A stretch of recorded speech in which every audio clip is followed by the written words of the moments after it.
Hello everyone, this is Fanny Menardi, still stuck at home working on our book where I evidence all the applications of my first encyclopedia and how we've been connected, communicating through the network with amazing designs, to establish political strategies, but also to raise the interest, right, through imagery towards our respective field of expertise. So it's very efficient, like we really live in the era of imagery, even though the Egyptians would tell you that it's always been like this, of course. But this is why I love the art. I love creating magazines and books and videos and all this stuff. But today I want to show you something that I found at my mom's house. When I was younger, I created a dozen of travel books from all my travel around the world. So this is about Machu Picchu and Peru. This is about my trip to Asia. So you have beautiful images. Of course, you have some text too. So some people prefer to just look at the images. Some others like to read what we have to say about it. The beautiful temples of the Shedis, the guardians of the temples in Thailand, for example. The waterfalls of Erawan. This was a beautiful site where you had 7 waterfalls. You kept going up the waterfalls, and they were even more and more beautiful each time. This is on the River Kwai. This was interesting because the place was really, really beautiful, and it was actually a river where there had been a war and a bridge destroyed and a lot of dead people. And I thought it was interesting because when I first went there, I was like, oh, it's so beautiful and peaceful and loving here. And then when I learned the history, I was like, well, it's a proof that recovery is possible. And even where there has been dramas, you're able to rebuild, and recover. But it takes time, of course. It takes centuries to build and seconds to destroy. This is why we have to be very mindful and keep educating and offering culture. This is why I'm applying for the culture position at UNESCO, because yes, education, of course, education, we have to pass on the knowledge to the next generation, but culture is something that you can do passively. Culture is the knowledge that you learn even by walking down the streets and doing nothing. There's an art gallery, or like I was showing the screensavers on my phone that I saw from the sustainable goals of the Sustainable Development Goals of the United Nations, that passively every day I learn about it. I walking in the street. My city of Nice is a patrimony of UNESCO. So the whole city is just gorgeous. You have these old buildings everywhere, the colors, you see colors. It's just so beautiful. Architectures. When you go on tourism, on tour, you go visit the pyramids, architectures, museums, shows, dancing, theater, music, the outfits, So culture is really the beauty, is really everything that brings you quality of life. And that's why I'm applying for this position more than education. My resume says education because everywhere I've been in the world, they look for teachers. Nobody wants to be a teacher. They don't pay well. Kids don't want to learn, so you're just on repeat all day. Of course, we have to educate the kids, but this is also the role of the parents to get them disciplined enough that the teachers can actually do that job and teach them things. Nowadays, I'm sorry, education is just putting kids in front of a computer. And the teachers who oppose that, they get in trouble. I was refusing, for me in my class, to use computers. It's like kids are in front of a computer every day, and the program is teaching the kids. All kids wear glasses. Like my son, I see he's just posting videos on YouTube, on just computer all day. This is dramatic. People don't read anymore. And culture is really what connects us, organizing exhibitions, places where you come to just connect and have a good time. You don't necessarily expect something from it. You don't expect a grade from what you've learned. You don't, but you actually, you're taking in so much more, and you can also share. That's what I love. When we used to do these exhibitions at the French Alliance in Bahrain, everybody who came were teaching things to each other, and there were people from India, there were people from Bahrain, from Saudi Arabia, so people from Europe, of course. So yes, so this is cool. My other book, this one, my first book, Un Nouveau Monde, Machu Picchu, was my favorite. Because this is really, so the images are beautiful, but you can see better quality pictures because this was an old camera. Of course, you can find better quality pictures everywhere on the internet, but the texts here are really good on that book. I encourage you to download it from my website for free. It's completely free. You just have to enter your email, and I will send you automatically the link to download the book. But the texts in this book are really beautiful because this is where I explain when I left my country for the first time for a long, long time. I mean, now I had been to England for a year before, but I was on the other side of the world. It's not like I could just take a flight and go home. I was there by myself, and I had to do my visa, I had to find a job. I traveled to the Amazonian rainforest by myself. I went to Machu Picchu 3 times, sometimes by myself, sometimes with my dad or my boyfriend at the time. But mostly when I was alone is when I found that I was never alone. There was always a spirit to guide me. I discovered this connection with Pachamama, with the mountain, with the clouds, like the environment is alive, you know. And all the people, I didn't take the ayahuasca, but everybody who goes there and take the ayahuasca, they say they all see that the plants have a soul, that they're alive, they're talking to you. And for me, I didn't need to take the ayahuasca. I was already born high, you know. I already saw these things, this connection, the wind, the channeling, and there was always a sign of synchronicity on the road to guide me, or something to protect me, or to redirect me, you know. So that's really when I gained the trust that I was guided by something divine, you know, and then that empowered me. I felt stronger. And after I started believing in that, more and more positive things happened, until I went to America, where it's very disconnected, you know. Everything is concrete there. It's just roads and concrete. I've used my GPS in America for the whole time that I was there. Even in my own city of Jacksonville, where I lived for 8 years, except for really, really like usual places where I went all the time, I would use my GPS to go everywhere because everything looks the same. I did not have no orientation, points, references, you know.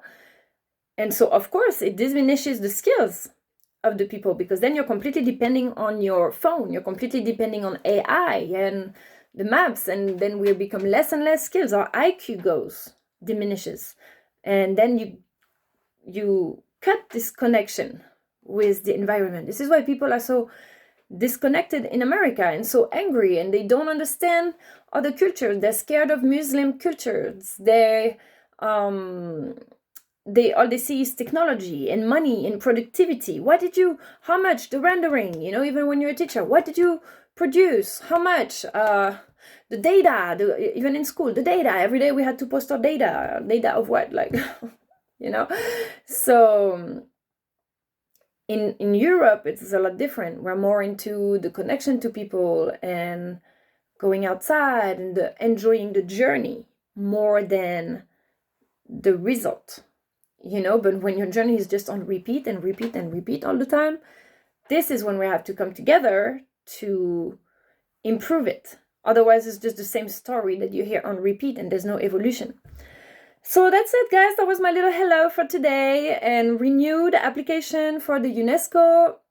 I'd be honored to go and work in Paris. Of course, I wanted to work at the United Nations Alliance of Civilizations because I love bridging countries. You know, I love politics, I love to bridge countries, but you can also do that through education and science and culture. You do that in actually more fun ways than trying to prove a point by political speeches and having like those negotiations that end up in wars.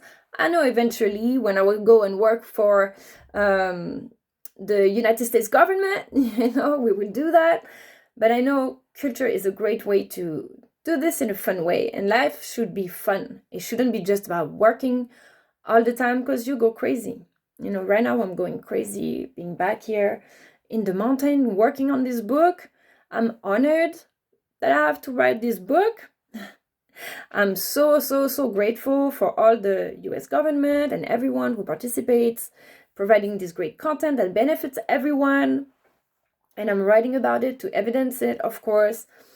But I'm not really enjoying it, to be honest with you, because I've been doing the same thing, being stuck, isolated, writing book about this for 10 years. So I'm really not enjoying being in front of my computer and being stuck at home and not doing a job that I love. I think I'd rather be with you guys in Paris and work on these beautiful things and improve that and put it on the book together and bring this content together so we are part of the story for something real, not just for some social media things that is very abstract. I don't even know who is behind the screen. The United Nations social media team, I've been seeing them every day, every morning. I wake up, I see posts from the United Nations social media. I don't even know who is behind the page. I don't even know their face, their names. Same for the FBI, same for, the people, even Donald Trump, he posts on his social media. That's not him posting, So it's very... you feel like a network connected. We represent organizations. It's also a way to show that the organizations comes before the self. But I like to write the book because it's a way to empower the people who have been participated to that, to engrave their work in history. The matter that your creativity, your participation, your involvement matters just as much as the people who are on the field and doing like this. Because of course the people who are the storefront on social media of their organizations, they know everything that's going on. They are the spokesperson, but they have to be highlighted and rewarded as well. So hopefully this book wins the Nobel Prize as we write it together, and that will be our legacy of participation. Sometimes they would like us to stop complaining. They would like us to stay silent and not bother them too much and not mind and just minding our business. But I'm sorry, this what's happening in the world is our business. Okay, the way they treat us is our business. The way wars is bringing inflation is our business. The way women are treated, the way people play double-edged swords is and make us suffer, and you're trying to heal and recover, and they come back and trying to twist your brain and make you suffer. That's our business, because I'm not the only one being confused by all this. It confuses a lot of people. Sometimes it's nice to speak openly, transparently, even if you're going to embarrass yourself a little bit. But I prefer that than being so confused and not knowing what's going on and being in the secrets. I hate secrets. I hate manipulation, blackmail, all these things, So we're just trying to contribute and make it better, and maybe we make mistakes. And yes, sometimes we have to go through violence, because for some people, culture is not enough.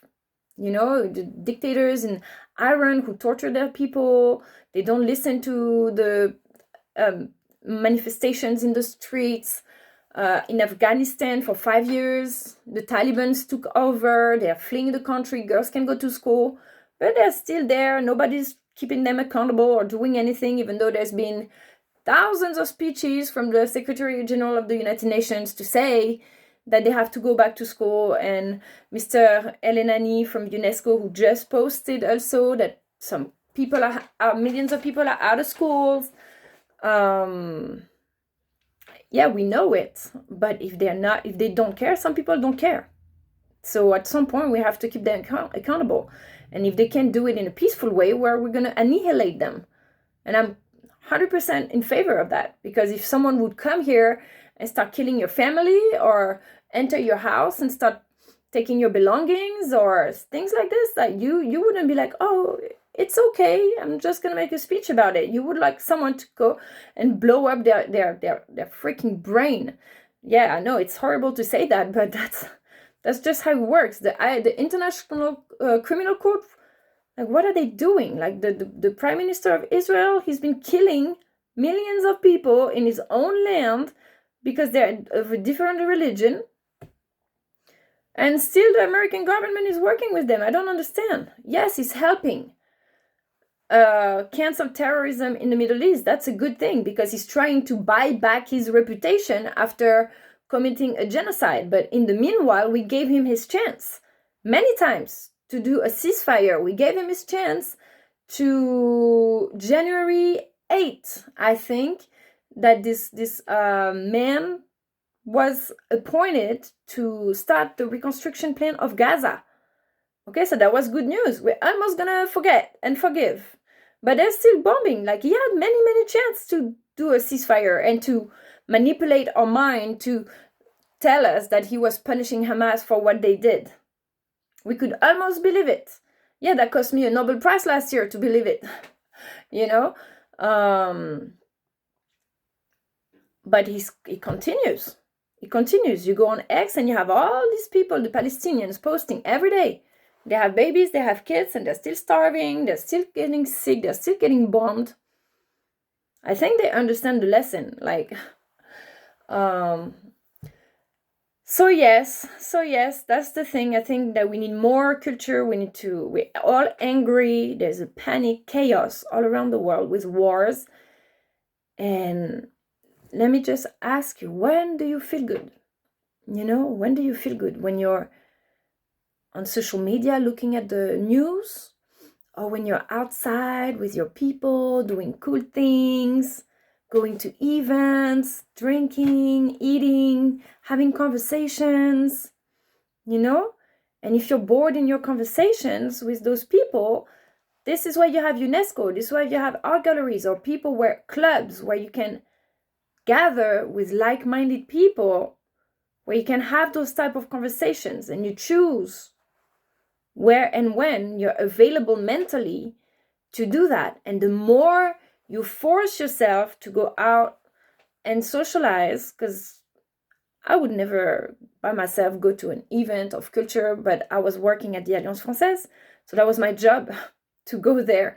But then the more you get used to talk to people and just going and starting conversations, and the more it becomes natural, and then the more people would come and show up. And then we went from having no events at all. When I showed up, there was like 1 or 2 events per quarter, and then we were making events every week, and we tripled like the attendance at the Alliance Française. We had a quarterly calendar. We had 250 people every single time come to our events. It was a small place, you know, but it was really great. Our students loved it. Like that was really great. Actually, our director, Christophe Freschi, he received the Medal of Freedom for our work that he dedicated to all our team over there in the Gulf and in Bahrain. And there are still people that I know there in Bahrain that work at the Ministry of Culture, at the Ministry of Education, that were all part of our students or our team, who loved it. It was just a great time. So yes, I hope we can build that. So thank you for watching if you did, and have a great day. Bye.